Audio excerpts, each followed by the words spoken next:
우리 지난주에 살펴본 13절 말씀에서는 사도가 이렇게 말했습니다.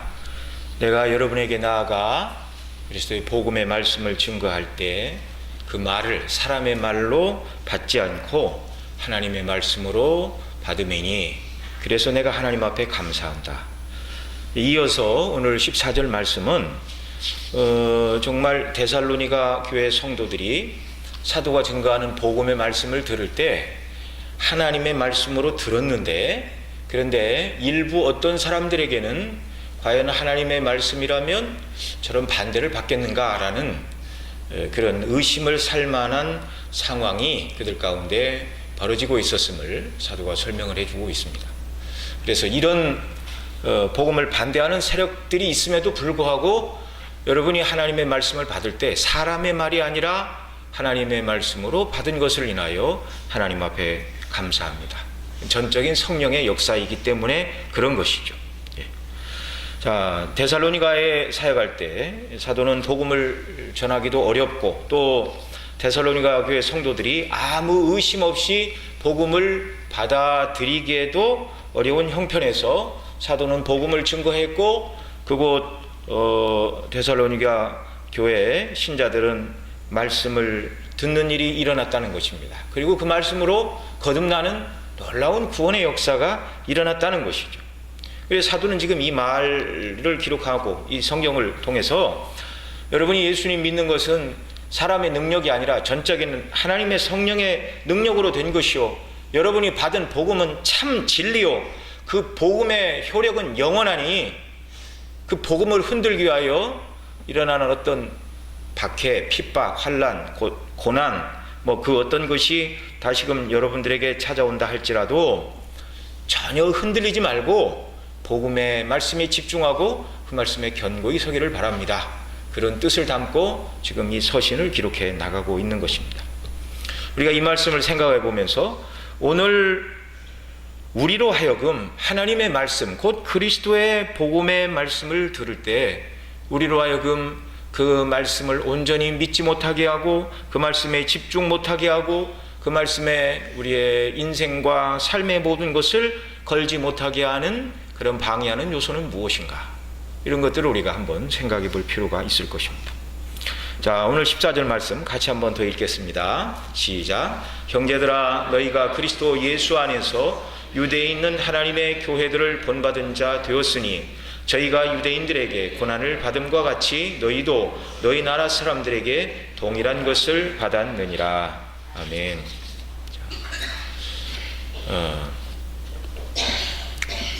예루살렘, 유대에 있죠. 유대 예루살렘에서 그리스도의 복음을 듣고 예수님 믿는 그리스도인들이 생겨났습니다. 그런데 그들은 동족 유대인들로부터 극한 반대와 핍박을 받아야 했습니다. 같은 유대인으로서 구약 성경에 말씀하고 있는 메시아가 바로 십자가에 못 박혀 죽으시고 부활하신 바로 이 예수님이 하나님께서 선지자들로 말미암아 약속하신 바로 그 메시아다. 그것이 이제 유대인들이 들어야 했던 복음의 메시지였죠.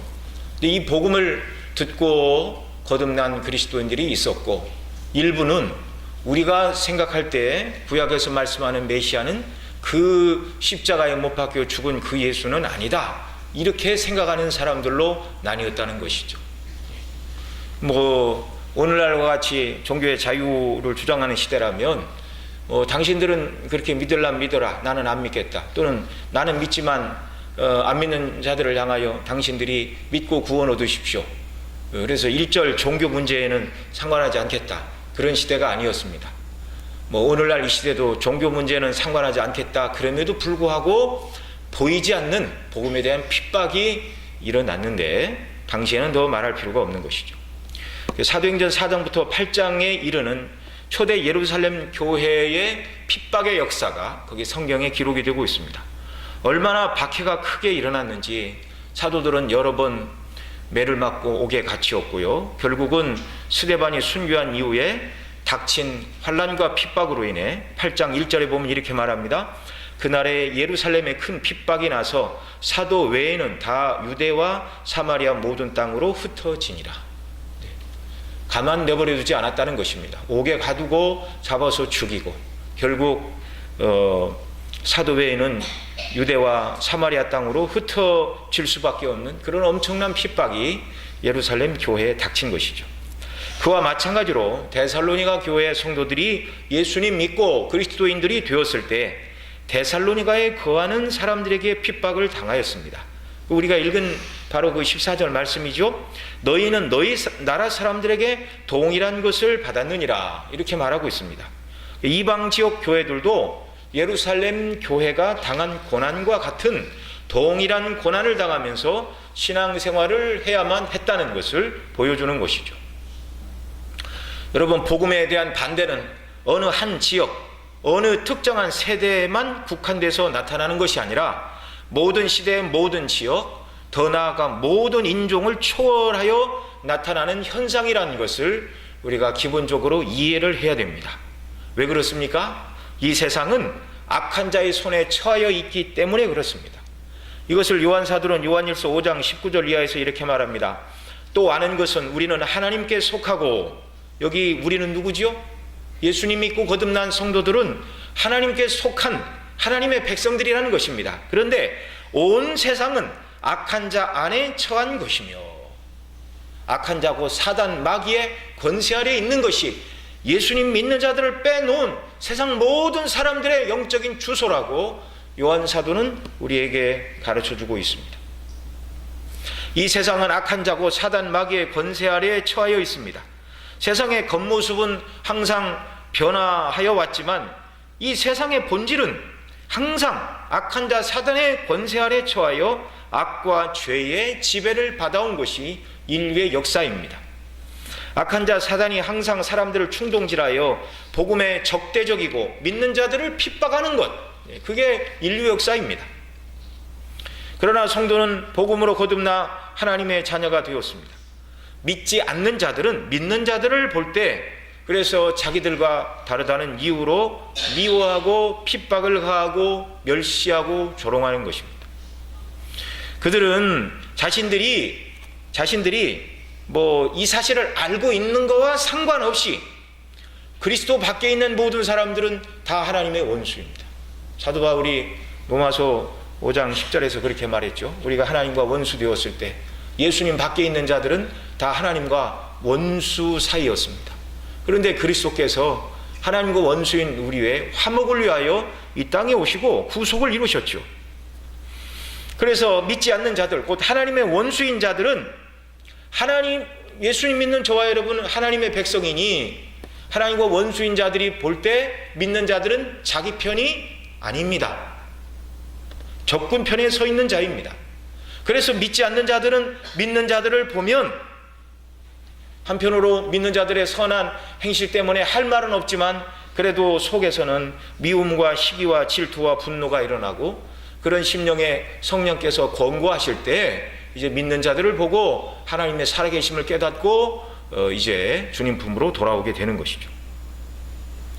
에베소서 2장에서는 하나님께서 그리스도 밖에 있는 우리를 살리셨단 말이죠. 허물과 죄로 죽은 자들이었는데 그리스도와 함께 살리시어 구원 얻는 하나님의 백성 자녀가 되게 하셨습니다. 그런데 구원받기 이전의 상태가 무엇이었는가? 곧 죄와 허물로 죽은 자들이었는데, 영적으로 죽은 자들은 가만히 있는 것이 아니라 죽은 행실을 하지요. 그게 무엇입니까? 죄와 허물로 죽어서 영적으로는 하나님과의 관계가 끊어져 있었는데 죄악된 일들을 행합니다. 이 세상 풍속을 쫓고 공중 권세 잡은 자, 곧 불순종의 아들들 가운데 역사하는 영, 곧 사단 마귀를 따르는 사단의 종으로 살아가던 자들이었다, 이렇게 말하고 있습니다. 저와 여러분의 예수님 믿기 전의 상태이죠. 오늘날 그리스도 밖에 있는 사람들 다 악한 자 아래 처하여 있고 사단 마귀를 따르고 하나님과 원수된 자들입니다. 그래서 그 모든 아담의 후손들은 죽어있는 그 자연 상태로는 복음을 미워할 수밖에 없고 싫어하고 배척하고 믿는 자들을 조롱하고 핍박하는 것입니다. 그래서 이 복음은 처음부터 유대 땅에서 예수님께서 죽으시고 부활하심으로 말미암아 승천하시면서 제자들에게 이 복음을 증거하라고 말씀하신 그때부터 세상은 믿는 자들을 핍박하기 시작한 것이죠. 이런 이유 때문에 복음의 시작이 유대 땅 예루살렘이 아니라 복음의 시작이 로마나 혹은 당시 다른 어떤 도시에서 시작되었다 할지라도 복음은 항상 어디에서든지 핍박과 반대를 받을 수밖에 없었다는 사실이고, 복음의 시작뿐만 아니라 복음이 증거되는 어느 곳에서도 이 악한 자에 처해 있는 세상 원리가 믿는 자들과 그 복음을 가만두지 않는다는 것입니다. 그래서 사도는 형제들아 너희가 그리스도 예수 안에서 유대에 있는 하나님의 교회를 본받는 자 되었으니 저희가 유대인들에게 고난을 받은 것 같이 너희도 너희 나라 사람들에게 동일한 것을 받았느니라, 이렇게 말하고 있습니다. 믿는 자들이 고난을 받는 것이 어디에서나 일어나는 일이요 이상한 일이 아니라는 것이죠. 성령께서 역사하시지 않으셨다면 그리스도의 십자가의 피 흘림의 예표인 희생제사를 드리는 대제사장 가문일지라도 복음을 깨달을 수는 없는 것입니다. 어떻게 보면 성전의 제사제도, 제사장, 성전에 있는 모든 성전에 있는 그 기구들, 모든 것들, 그 모든 것들이 다 그리스도를 예표하는 것들이었는데요. 그러니까 그 성전에서 날마다 제물로 제사를 드리는 제사장의 직임을 감당하는 사람이야말로 어떻게 보면 그리스도의 십자가의 복음의 예표의 최전선에 서 있는 사람이다, 이렇게 말씀을 드릴 수가 있습니다.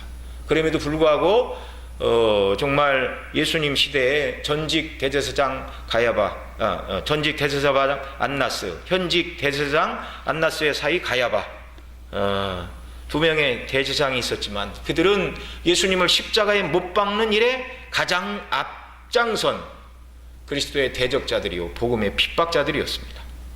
참 기가 막힌 일이죠.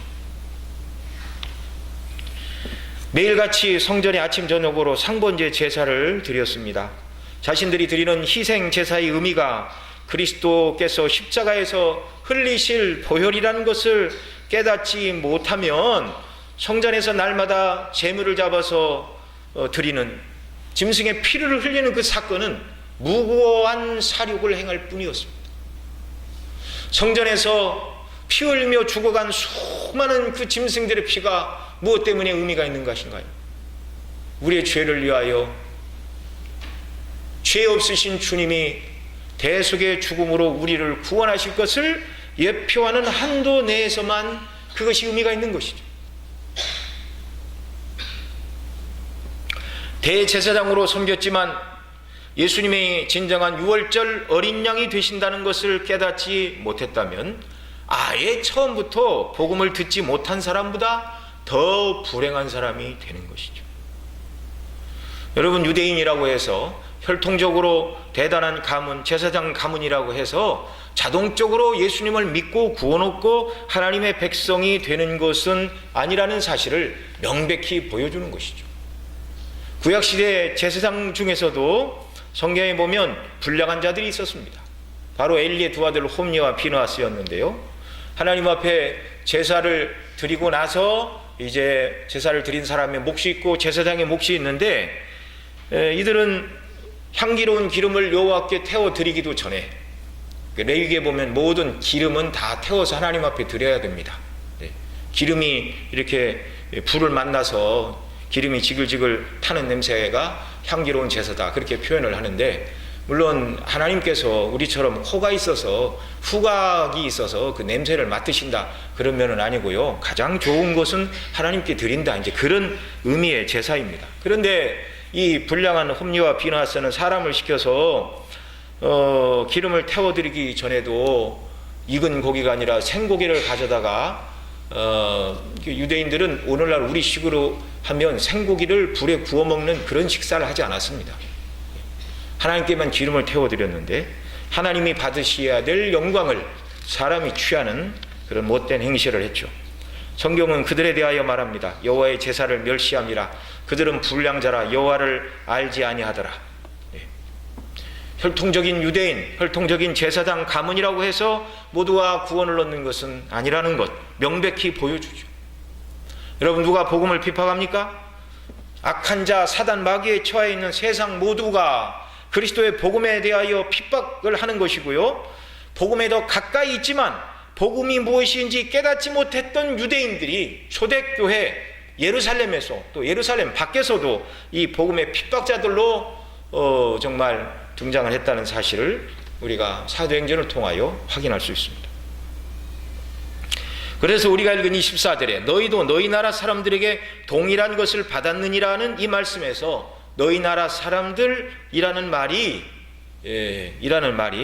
그냥 읽으면 유대에 있던 예루살렘 교회는 믿지 않는 유대인들에게 핍박을 당했듯이 데살로니가 교회 성도들은 데살로니가 이방 사람들에게 핍박을 받았다는 말로 이해할 수 있는데, 그러나 데살로니가 성도들은 이방인 데살로니가인들 뿐만 아니라 그곳에 있는 유대인들에게 핍박을 당했습니다. 사도가 데살로니가에서 복음을 전하다가 반대를 받았던 내용을 사도행전 17장에서 기록하고 있는데요, 우리 앞으로 가서 사도행전 17장 말씀 몇 구절 읽도록 하겠습니다. 사도행전 17장 1절부터 10절까지 한 절씩 교독하겠습니다. 저희가 암비볼리아와 아볼로니아가로 다녀가 데살로니가에 이르니 거기 유대인의 회당이 있는지라.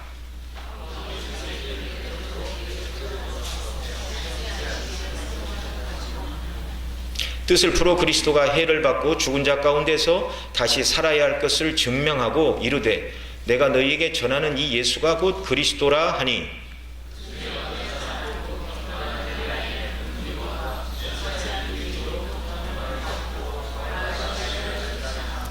그러나 유대인들은 시기하여 저자였던 괴악한 사람들을 데리고 때를 지어 성을 소동케 하여 야손의 집에 달려들어 저희를 백성에게 끌어내려고 찾았으나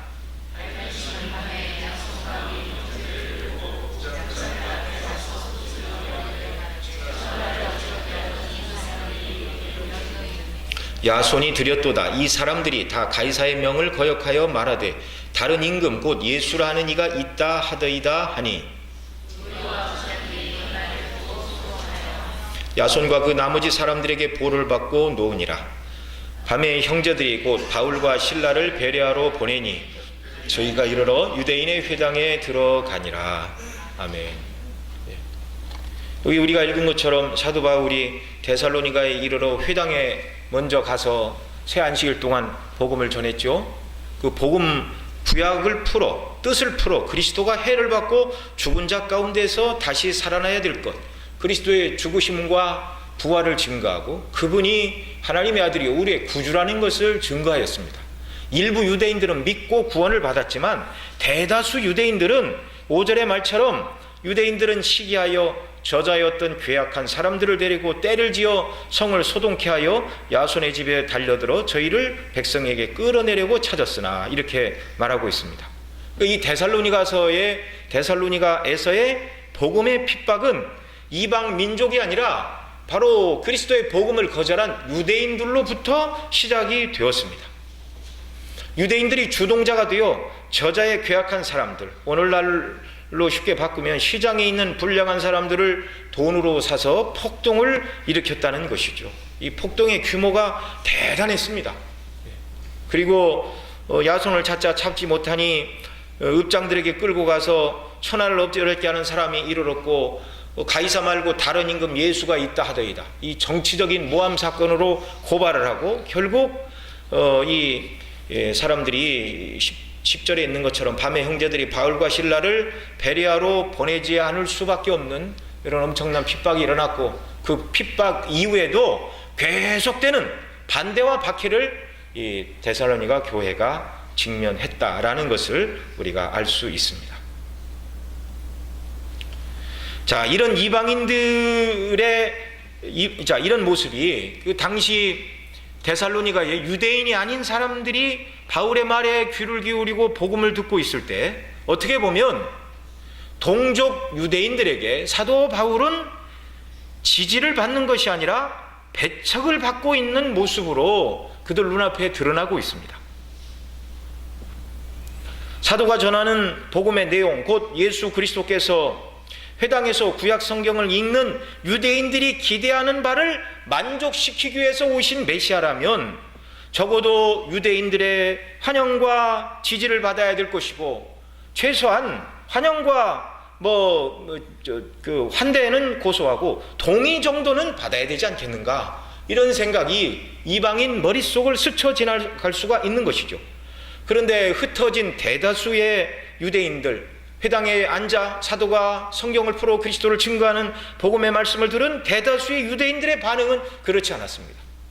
로마서 2장 23절에 이렇게 말합니다. 하나님의 이름이 너희 때문에 이방인 중에서 모독을 받느니라 라는 말씀이 있는데, 이 말씀과 같이 도리어 이방 지역에 흩어져 있던 유대인들은 사도 바울의 복음 증거에, 다른 말로 그리스도의 복음의 원수요 거침돌로 등장했다는 말입니다.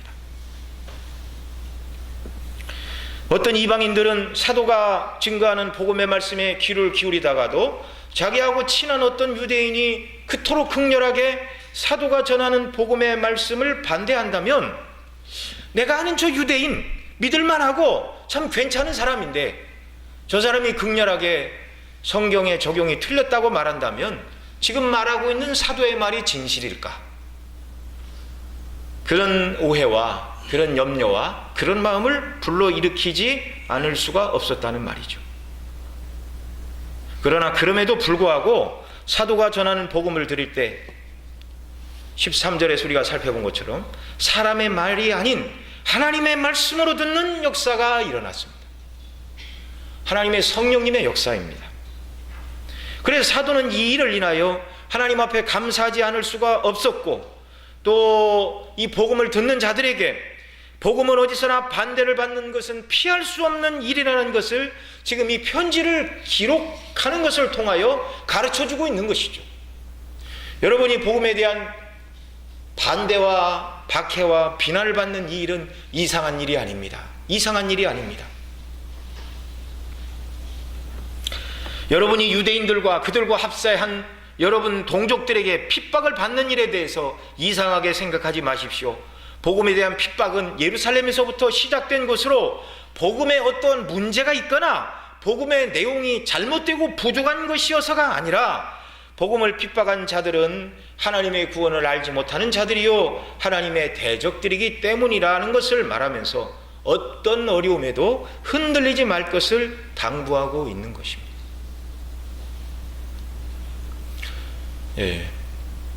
사도가 전하는 복음이 진리요 하나님의 말씀이라면 먼저 유대인들의 지지와 동의를 받고 환영을 받아야 하는 것이 아니냐는 그런 주장과 생각들에 대해서 사도 바울은 15절 16절에서 다르게 또 대답을 해주고 있습니다.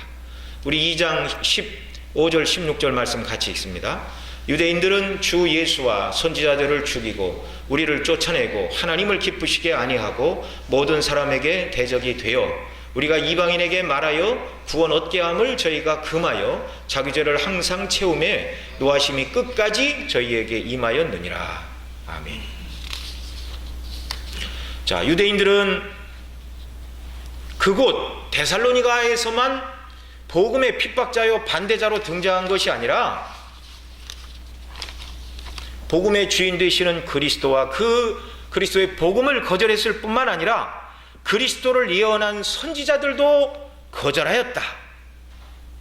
그리스도를 예표하던 선지자들을 환영하고 철저히 선지자들을 통하여 주신 하나님의 말씀에 순종한 자들이 그리스도만 거절했다면 문제가 있겠죠. 그런데 그리스도를 증거한 선지자들도 거절했던 그들이 그리스도가 오니 그리스도도 거절했다. 이 유대인들이 그리스도를 죽였습니다. 본디오 빌라도가 예수님을 죽게 한 제1원인이 아니라는 것을 우리는 잘 알고 있습니다. 유대인들이 예수님을 죽게 했죠. 더 정확하게는 대제사장의 의장으로 있는 산헤드린 공회 회원들이 예수님을 죽이기로 작정을 하고 그 일을 실행에 옮겼습니다. 어떤 분들은 그들이 예수님을 죽이지 않았더라면 어떻게 예수님이 우리 죄를 지시고 대신 대속의 죽음을 죽을 수 있느냐 말하면서 빌라도에게 끌고 가서 사형에 처하라고 말한 유대인들이 뭐 그렇게 크게 잘못한 것이냐, 그 방편을 통하여 우리의 구속이 이루어졌는데, 이렇게 말하는 분들도 있는데요. 그들이 악한 일에 쓰임받은 것은 그들이 악해서이지 하나님께서 선을 이루실 방편이 부족하여 선한 자들을 악하게 사용하신 것이 아님을 알아야 합니다. 그들이 예수님을 팔지 않고 그 방편으로 하지 않았다 할지라도 하나님의 계획 속에는 예수님의 우리를 위하여 죽으시는 대속의 계획이 완전히 서 있는 것이죠. 또한 유대인들은 선지자들을 죽였습니다. 우리 주님은 누가복음 13장에서 이렇게 말씀하셨는데요. 예루살렘아 예루살렘아 선지자들을 죽이고 내게 파송된 자들을 돌로 치던 자여 암탉이제 새끼를 날게 하려 모음같이 내가 너희의 자녀를 모으려 한 일이 몇 번이냐. 그러나 너희가 원치 아니하였도다. 보라 너희 집이 황폐하여 버림바 되리라. 내가 너희에게 이르노니 너희가 주의 이름으로 오시는 이를 찬송하리로다 할 때까지 나를 보지 못하리라. 그리스도의 복음을 미워하고 또 선지자들을 죽인 그들, 결국 예수님을 죽인 그들, 회개하지 않는 그들, 암탉이 새끼를 날게 하려 모음같이 모으려 하였으나 원치 않는 그들, 결국 그들에게 주님은 너희 집이 황폐하여 버림받는 일이 있을 것이다. 복음을 거절한 대가가 얼마나 참혹할 것인가를 주님이 경고하신 말씀입니다. 오늘 15절에서 사도 바울은 말합니다. 유대인들은 주 예수를 죽였고 선지자들을 죽이고 그 다음에 우리를 쫓아내고 이렇게 말하고 했죠. 복음을 증거한 사도들을 쫓아내는 자들이었습니다. 더 나아가 하나님을 기쁘시게 아니하고 모든 사람에게 대적이 되어, 그런 행동은 하나님을 기쁘시게 하는 행동이 아니었습니다. 하나님의 이름으로 믿는 자들을 핍박한다 말했지만 그것은 하나님의 뜻이 아니었습니다. 또 모든 사람의 대적이 되는 일이었습니다. 복음 듣고 구원하는 일을 방해하니 모든 사람의 대적이죠. 16절에서는 뭐라고 그러죠? 유대인들은 주 예수와 우리가 이방인에게 말하여 구원 얻게 함을 저희가 금하여, 복음 전하는 자들을 핍박하고 자기들만 듣지 않을 뿐 아니라 이방인들에게도 복음을 전하지 못하게 하는 이 악행을 행하는 자들, 그로 말미암아 이제 16절 하반절에서 뭐라고 그러죠? 자기 죄를 항상 채우매 노하심이 끝까지 저희에게 임하였느니라. 아까 누가복음에서 예수님이 너희 집이 황폐하리라 복음을 거역하고 선지자들을 핍박하고 예수님을 받아들이지 않는 그 유대 땅이 황폐하게 될 것을 말씀해 주셨는데, 여기 사도 바울도 복음을 거절한 그들에게 어떻게 될 것인가, 자기 죄를 항상 채우매 노하심이 끝까지 저희에게 임하였느니라 라고 여기서는 과거형으로 말씀하고 있습니다. 여러분, 자기 죄를 항상 채우면 노하심이 끝까지 저희에게 임한다는 이 하나님의 심판의 진리를 기억해야 됩니다. 하나님은 아브라함에게 아직 아무리 사람의 죄악에 관영치 아니하였으니 400년 후에 이 땅을 내 자손에게 주리라 말씀하여 주셨습니다. 그래서 요셉이 총리로 있는 애굽 땅에 야곱의 자손들 70명이 애굽 땅에 내려간 지 430년 후에 이제 그 가나안 땅에 들어가게 하셨는데요. 아무리 사람의 죄악이 관영치 아니했다. 400년이 지나자 가나안 땅에 거하는 모든 그 가나안 족속들을 다 멸하셔도 좋을 만큼 그들의 죄악이 하나님 앞에 관영하고 가득 차서 하나님의 때에 심판이 그 땅에 이루어졌다는 것을 말씀합니다. 그와 마찬가지로 유대인들이 주 예수님을 죽이고 그리스도를 증거하던 구약의 선지자들을 죽이고 신약의 복음을 증거하던 사도들을 죽이고 복음을 전하는 사도들을 쫓아내고 이방인들에게 복음 전함을 금하여 자기들의 죄악을 가득 채우자 결국 노하심이 끝까지 그들에게 임하였다. 사도가 이렇게 말하고 있습니다. 유대인들은 그에 합당한 보응을 받았고 받고 있고 받을 것이란 말이죠. 이 서신은 대략 주 50년경에 쓰여졌는데 주 45년 47년경에 극심한 기근이 예루살렘에 그렇게 들이닥쳤습니다. 이때 사도 바울은 이방인 교회들에게 예루살렘에 굶주리는 그리스도인들을 위하여 선교할 것을, 헌금할 것을, 구제비를 모을 것을 그렇게 부탁하여 이 구제비를 모아가지고 예루살렘에 가 굶주리는 자들을 구제하는 그런 일이 있었죠. 그 극심한 가난이 유대 땅 전체를 덮치게 되었습니다. 또 주 49년에는 성전 내에 있었던 잔인한 유대인 대학살이 있었다고 역사가들이 기록하고 있고, 또 그 해에 로마 황제 글라우디오가 유대인들을 로마에서 추방하는 그런 일련의 일들이 있었습니다. 이제 사도가 그런 소문들을 듣고 왜 그런 하나님의 진노와 형벌이 유대 땅과 유대인들에게 일어나는가? 그리스도를 거절하고 복음을 멸시하고 복음을 핍박한 일에 대한 하나님의 진노하심이라고 사도가 설명을 하고 있는 것입니다. 무엇보다 더 큰 진노가 그들에게 임했죠. 이 성경이 주 50년의 연쯤 기록되었다고 말씀을 드렸는데, 20년이 더 지난 주 70년에 예루살렘은 완전하게 멸망을 당하였습니다. 성전의 돌 위에 돌 하나도 남지 않을 정도로 황폐화되고 말았습니다. 성전 내수를 다 금으로 입혀놨는데 성전이 불이나 금이 녹아 돌과 돌 사이에 들어가자 사람들이 연장을 가지고 이방인들이 돌과 돌을 다 해치고 그렇게 성전을 황폐화시키는 그런 일들이 있었죠. 예루살렘 성전은 폐허만 남았고 전투에 패한 유대인들은 마사다 요새로 피하여 갔는데 2년 후에 완전히 괴멸되고 말았습니다. 그 로마군이 가보니까 여자 2명, 어린아이 5명만 살아남았고 나머지는 다 자결하여 죽었습니다. 자, 사도는 여기서 두 가지를 말하고 있습니다. 혈통적인 모든 유대인들이 다 하나님의 백성과 자녀가 되는 것은 아니다. 혈통적인 유대인이라 할지라도 하나님의 백성이 아닌 자들이 더 복음을 핍박하는 것이다 라는 것과, 또 하나 복음을 핍박하고 대적하는 자들은 결국 하나님의 진노를 피할 수 없다는 두려운 사실을 말해주고 있습니다. 결국 복음을 대적하고 믿지 않는 그들은 우리 주님 다시 오시는 그날 영원한 지옥의 형벌, 불못을 면치 못하게 되는 것이죠. 그러면서 사도가 전한 복음을 듣고 있는 자들을 향하여 여러분들은 하나님의 특별한 사랑을 받은 자들입니다. 그런 박해와 비난과 어려움 가운데서 내가 전한 그리스도의 복음이 나 바울 개인의 사상이나 가치관을 말하는 것이 아니라 하나님의 말씀으로 여러분이 듣고 내가 전하는 그리스도를 믿으니 이것은 정말 하나님의 역사요, 너무나 감사한 일입니다. 이미 여러분이 들은 이 복음에 견고히 서는 역사가 있기를 바랍니다. 그 부탁과 권고를 이 지면을 통해서 사도 바울이 하고 있는 것입니다. 앞서 말씀드렸듯이 심지어 대제사장의 가문의 사람이라 할지라도 혈통적인 대제사장 가문이라는 이유로 구원을 받는 것이 아닙니다. 오직 택한 백성만 그리스도와 그 복음을 받아들이고 믿고 하나님의 자녀가 되는 것인데요, 이것을 바울 사도는 갈라디아 4장에서 이삭과 이스마엘을 통하여 설명합니다.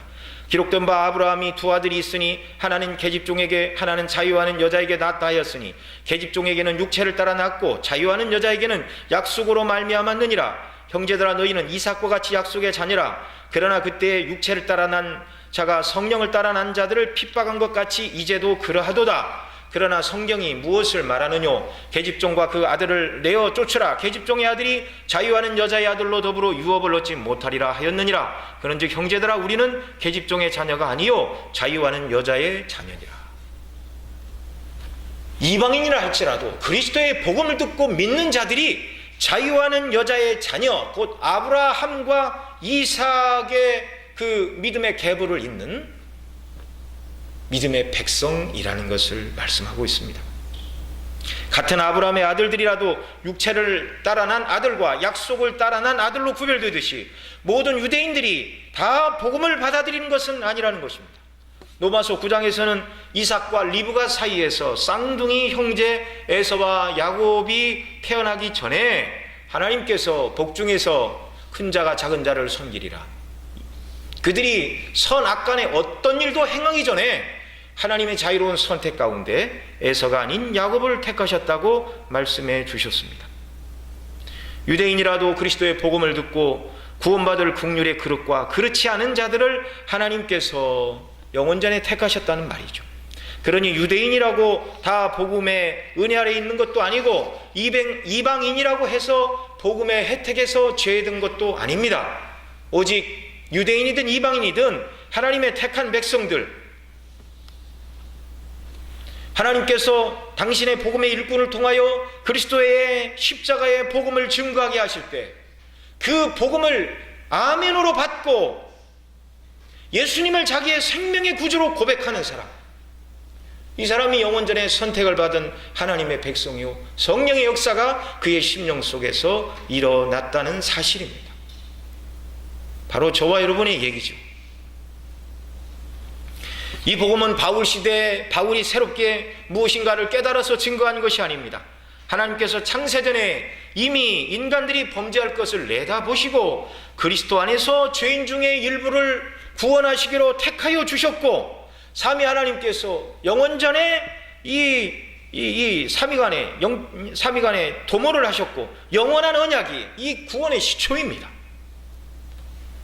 때가 되자 아브라함을 부르시어 언약을 주셨고 이삭과 야곱과 요셉에게 이 언약을 계승하게 하여 주심도, 모세에게 율법과 제사 제도를 주심도, 솔로몬을 통하여 성전을 지어 봉헌하게 하게 하시고 그곳에서 제물을 드리게 하심도 모두 그리스도 안에서 죄인을 구원하시려는 하나님의 구속의 방편을 하나씩 하나씩 더 설명해 주는 점진적인 계시의 과정들이었습니다. 그러니 이 복음은 영원토록 변치 않고 하나님의 약속의 말씀 그대로 이루어질 하나님의 복음입니다. 사람들은 인간과 지구의 미래에 대해서 앞으로 자원이 고갈되면 어떻게 될까, 이런 염려들을 많이 하죠. 핵전쟁의 위협으로 지구가 망하지는 않을까, 또 외계 행성이 지구와 충돌해서 인류가 멸망하지 않을까, 별 염려를 다 하지만, 그러나 하나님의 전지전능하심과 하나님의 신실하심과 영원하심에 비추어 볼 때 세상 역사는 그런 식으로 종말을 맞이하는 것이 아닙니다. 우리 주님 다시 오심으로 역사는 끝을 맞이하게 되고, 복음 안에 있는 자들은 그리스도 안에서 영생을 누리고 복음의 대적자들은 영원한 형벌 곧 불못에 떨어지게 된다는 사실입니다. 모든 사람은 오직 그리스도 예수님의 복음으로만 구원을 받습니다. 유대인이나 헬라인이나 로마인이나 오늘 사는 저와 여러분 모두 그리스도의 십자가의 대속의 복음, 나를 위하여 주님이 십자가에서 죽으시고 무덤에서 다시 사신 이 놀라운 주님의 구속의 역사가 나를 위한 것임을 성령 안에서 믿는 자들이 하나님의 백성이요 그들에게 구원이 임한 것이죠.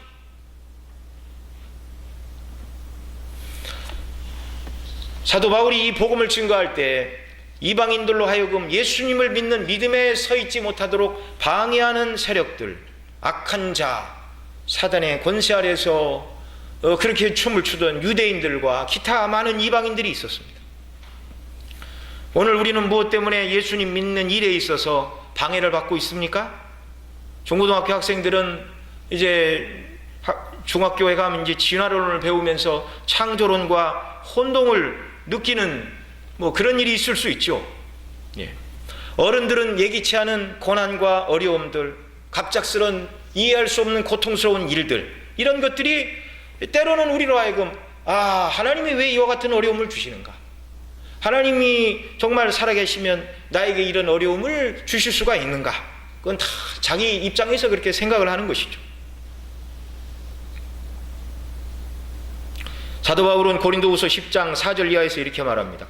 우리의 싸우는 병기는 육체에 속한 것이 아니오 오직 하나님 앞에 견고한 진을 파하는 강력이라. 모든 이론을 파하며 하나님을 아는 것을 대적하여 높아진 것을 다 파하고 모든 생각을 사로잡아 그리스도에게 복종케 하니, 오직 예수 그리스도의 십자가의 복음은 모든 견고한 진과 모든 이론을 파하는 강력입니다.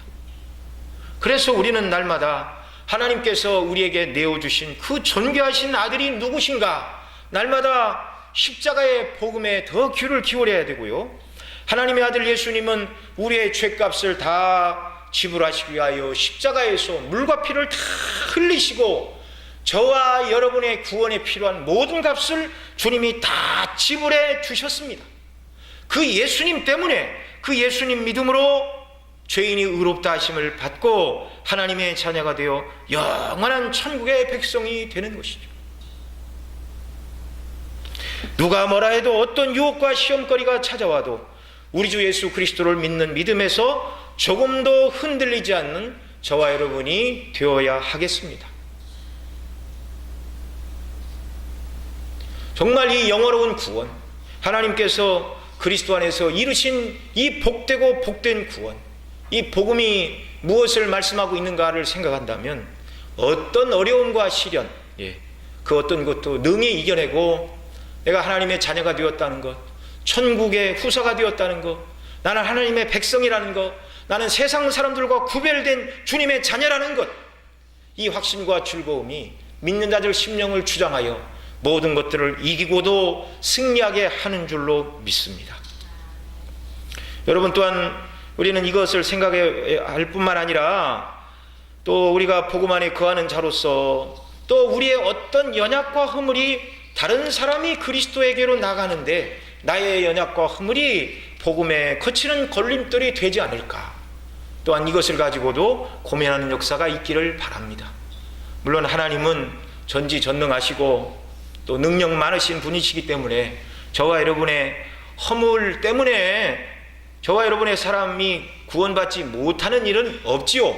그러나 저와 여러분이 더 깨어 복음의 영광에 충실하다면 우리 주님이 복음서에서 말씀하신 것처럼 너희 착한 행실로 말미암아 이방인들이 하나님께 영광을 돌리게 하라. 주께서 권고하시는 날, 정말 우리가 하나님의 말씀에 붙들려 믿음으로 살아가고 정말 하나님의 뜻대로 핏된 삶을 살아감으로 말미암아 하나님께서 이방인을 권고하시는 날, 우리로 말미암아 이방인들이 주님께 나오고 하나님 나라가 확장되는 이 놀라운 역사가 우리를 통하여서도 넘쳐나는 이러한 은혜 주께서 베풀어 주시기를 바랍니다. 기도하시겠습니다.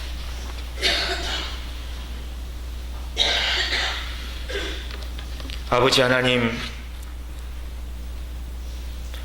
유대에 있는 교회는 유대인들에게 핍박과 고난을 받았고 데살로니가에 있는 교회는 그 지역에 살던 유대인과 이방인들에게 환난과 핍박과 고난을 받았습니다.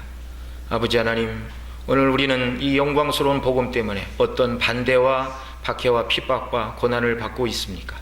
믿음 안에 견고히 서서 모든 것을 이기게 하시고 오직 복음만이 진리요 복음만이 영구하고 복음대로 믿고 살아가는 자들에게 하나님께서 영원한 영광의 나라를 약속하고 있다는 이 불변의 진리를 견고히 붙들고 오히려 주님 말씀하신 것처럼 그리스도인으로서 선을 행하고 덕을 세움으로 말미암아 하나님의 영광의 빛을 드러내는 삶의 자리로 나아가도록 저희들을 축복하여 주시고 사용하여 주시고 영광을 받아 주시옵소서.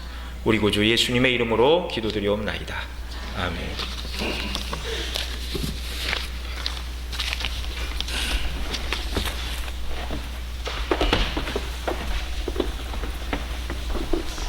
감사합니다. 찬송 383장, 새 찬송가 336장